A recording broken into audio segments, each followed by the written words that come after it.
for Mike Farm. You're giving me a bath too.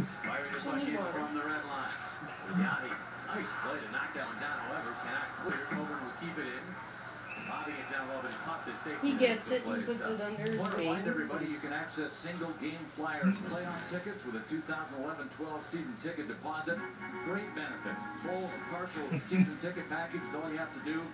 Starting as low as $42 a game. For YouTube. Call 215-218-PUCK or just visit PhiladelphiaFlyers.com.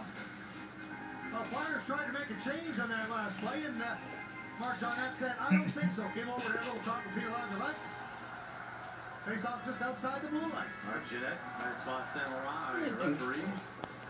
They have been part of the story in this series, especially in Game 2, of course, when the teams combined for 18 power plays. Busy night in the playoffs. 5 games. This is 1 of 5. The scores up right at quarter screen. We'll keep you updated. We're going on elsewhere. Pittsburgh for the lead, courtesy of Tyler Kennedy against Tampa Bay. Jason Pominville ahead. Niedermeyer check. Carry on. Transition to Carter was checked. Is still after the puck, but takes a hit from Myers, and the Sabres have it. Tyler Ennis, and the puck roll away from him. Bouncing around Butler. Lead around now for Ennis, who tips it. And Niedermeyer in from the score. Yes. Niedermeyer firing it across, and it tipped. There's Niedermeyer. He's with Buffalo, Oh, okay. not New Jersey.